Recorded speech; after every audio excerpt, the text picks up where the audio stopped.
तो दोस्तों सीटेट के इंपॉर्टेंट क्वेश्चन की सीरीज में ये कुछ क्वेश्चन हैं जो इंपॉर्टेंट है, जो परीक्षाओं में पूछे जाते हैं, उनको डिस्कस करेंगे। तो चलिए बिना किसी देरी के देख लेते हैं।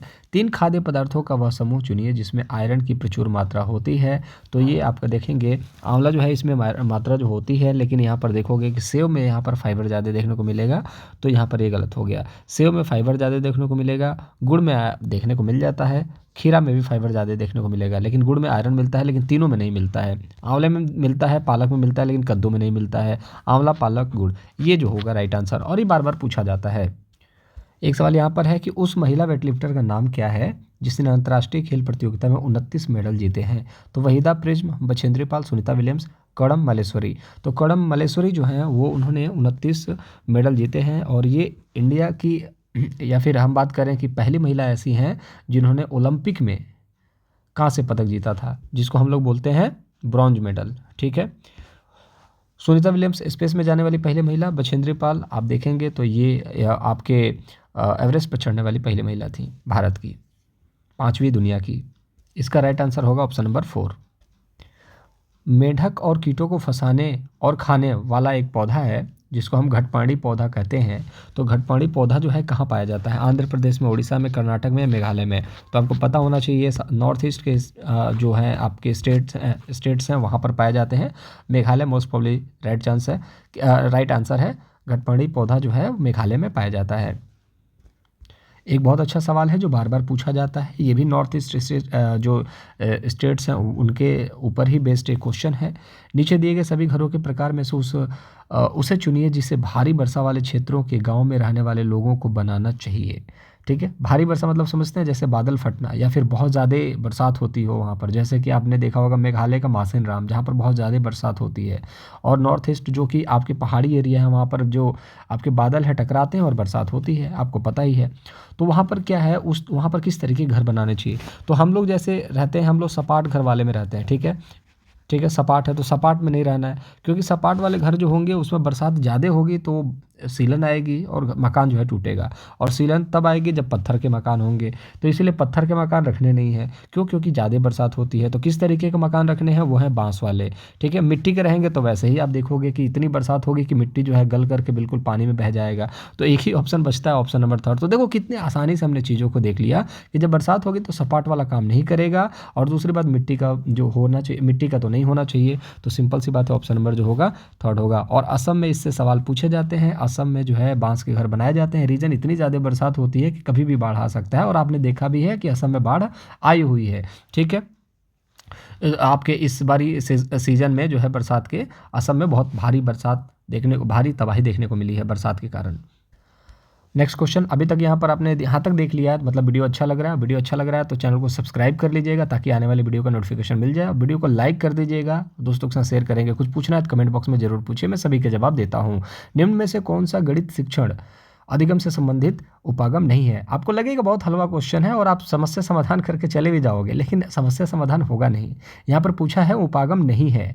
तो यहाँ पर आप देखेंगे क्वेश्चन को गणित शिक्षण की बात की जा रही है, पेडागोजी की बात की जा रही है। मतलब कि आप गणित पढ़ाओगे ना, जैसे कि आप गणित पढ़ाना चाहते हो किसी बच्चे को, तो आपको किस विधि से पढ़ाना चाहिए? तो आगमन विधि बिल्कुल फैक्ट है, पहले उदाहरण देना है। फिर निगमन विधि भी, नियम भी बताने पड़ेंगे, क्योंकि आप गणित पढ़ा रहे हो तो उदाहरण भी देना पड़ेगा, कभी कभी आपको नियम भी देना पड़ेगा।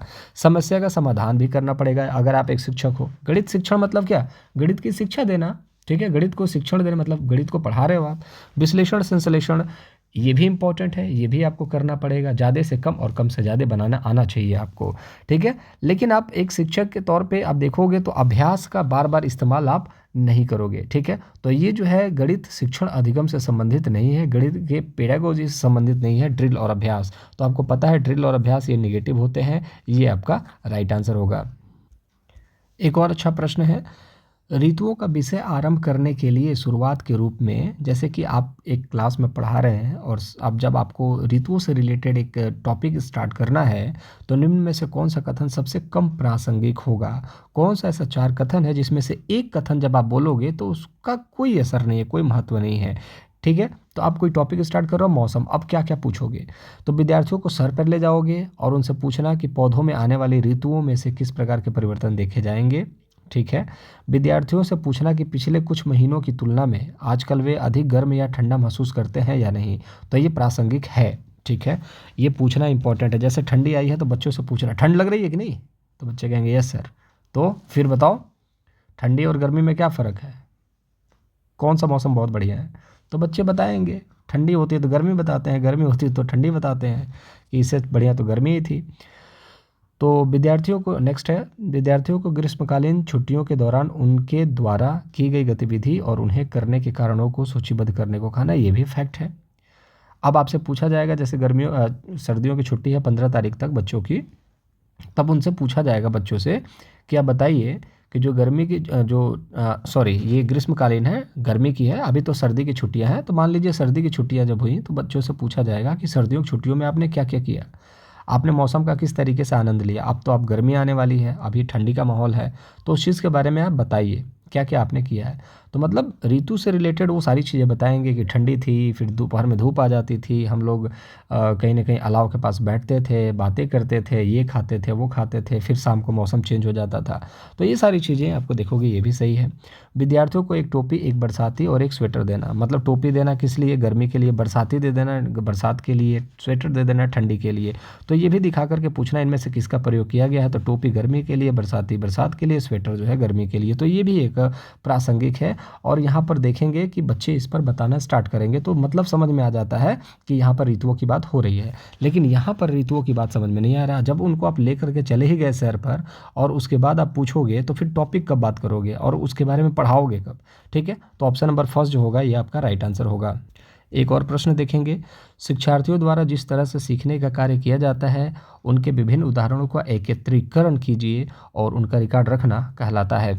अब इस चीज़ को देखिए, शिक्षार्थियों द्वारा जिस तरीके से कार्य सीखने का कार्य किया जाता है, मतलब बच्चा जो है वो सीख रहा है, डेली बेसिस पर सीख रहा है और उसका एक रिकॉर्ड मेंटेन किया जा रहा है, तो उसको क्या बोला जाता है, मैंने कल भी बताया था, पोर्टफोलियो उसको कहा जाता है, ठीक है।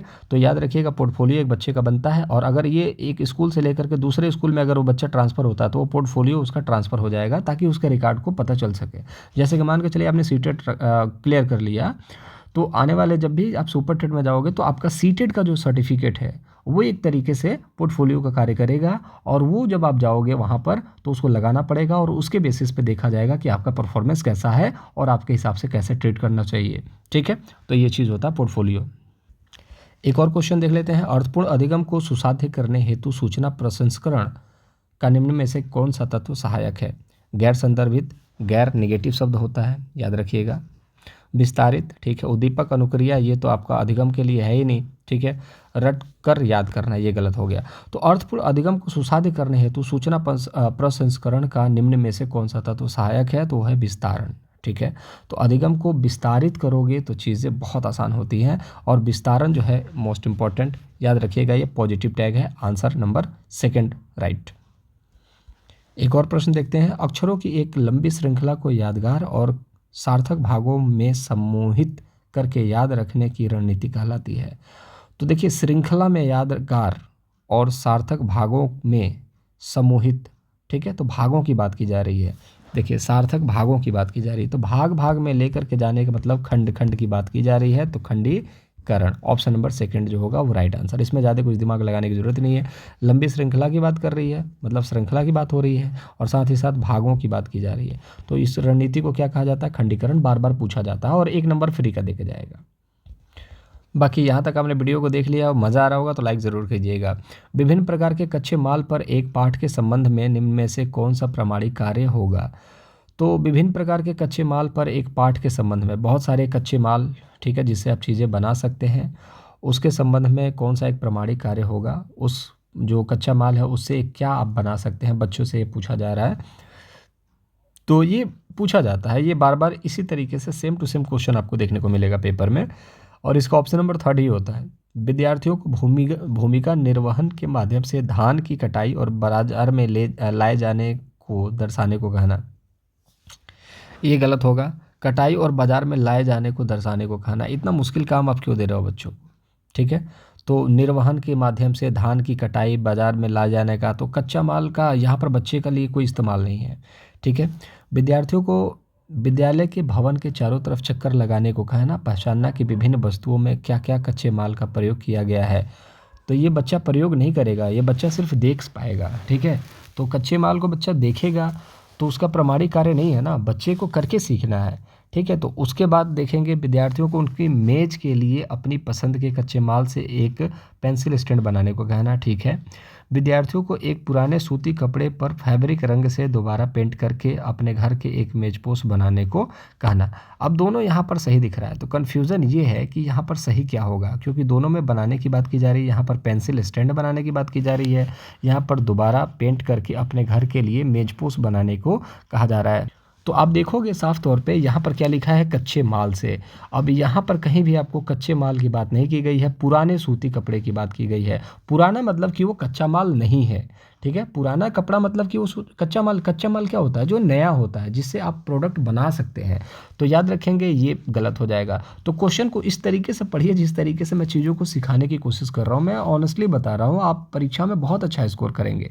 तो क्वेश्चन को देखा आपने और चीज़ों को समझने की कोशिश की। यहाँ पर बात हो रही है कच्चे माल की, तो यहाँ पर कहीं कच्चे माल का वर्णन नहीं है, यहाँ पर भी कहीं कच्चे माल का वर्णन नहीं है, यहाँ पर भी कहीं कच्चे माल का वर्णन नहीं है। यहाँ पर वर्णन है तो आप इसको सही करेंगे।